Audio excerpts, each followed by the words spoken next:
నమస్కారం అన్న. నమస్తే. మీ పేరు? వెంకటేశ్వర్లు. వెంకటేశ్వర్ గారు. ఇప్పుడు రాబోయే ఏపీ ఎలక్షన్స్లో ఏ పార్టీ వస్తే బాగుంటుంది అనుకుంటున్నారు మీరు? నాకైతే జగనే రావాలనుకుంటున్నాను. ఎందుకని? నాకు సొంతం ఇల్లు ఇచ్చిండు. కర్నూలు డిస్టిక్ ఆత్మకూరు నాది.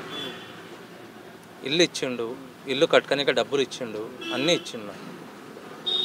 నీకు తెలుగుదేశం పార్టీ వాళ్ళు 20 ఏళ్ళ నుంచి 3 సార్లు పట్టా మార్చింటున్నారు. పట్ట కూడా ఇవ్వలేదు. నాకు పట్టా ఇచ్చిండు జగన్ అన్న. నాకు జగనే రావాలని కోరుకుంటున్నాను. అంటే ఇప్పుడు ప్రజలు ఏమంటున్నారంటే అప్పులు చేసి ఇస్తున్నారు ఇవన్నీ అని చెప్పేసి అంటున్నారు. అభివృద్ధి అనేది కనిపించట్లేదు, భవిష్యత్తులో ఇబ్బంది పడే అవకాశం ఉందని చెప్పేసి అంటున్నారు. అది ఎంతవరకు సమంజసం అంటారు? అది సరే, మీరు ఆ మాట అడుగుతుంటే నేను కాదంటలేను. చంద్రబాబు నాయుడు ఏమి ఇచ్చిండు? 20 ఏళ్ళ నుంచి ఏమి ఇచ్చిండు? ఆయన ఏం కూడా ఇవ్వలేదు కదా. ఈయన వచ్చినాక మాకు ఇల్లు ఇచ్చిండు, స్థలము ఇచ్చిండు, మొత్తం కట్టుకున్నాము. ప్లస్ వచ్చేసి మాకు స్థలానికి ఇంటికి కూడా డబ్బులు ఇచ్చిండు, లోన్ డబ్బులు వచ్చినాయి, అన్నీ వచ్చినాయి. మేము ఆయనకే ఓట్లు వేస్తాం.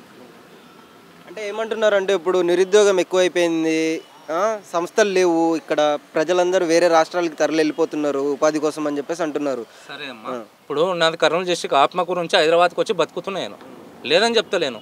ఇప్పుడు ఆయన చేసేట్టు చేస్తుండు కదా. ఇప్పుడు అమ్మఒడి అని పిల్లలకు ప్రతి ఒక్క పథకం ఆయనే చేసింది. నీ చంద్రబాబు నాయుడు ఏం చేసిండు నాకు చెప్పండి.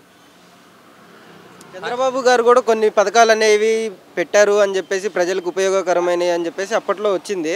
కానీ ఇప్పుడు జగన్ గారు ఏంటంటే కొత్తగా వచ్చిన గవర్నమెంట్ కదా అని చెప్పేసి అప్పులు ఎక్కువ చేసేసి ఎక్కువ సంక్షేమం కల్పించేశారని చెప్పేసి అంటున్నారు. తర్వాత మళ్ళీ ఇది కనిపించదేమో అని చెప్పేసి అంటున్నారు. అది ఎంతవరకు? ఆయన వస్తే అన్నీ చేసుకుంటాడు, క్లియర్ చేసుకుంటాడు. ఆయన వస్తే అన్నీ చేసుకుంటాడు.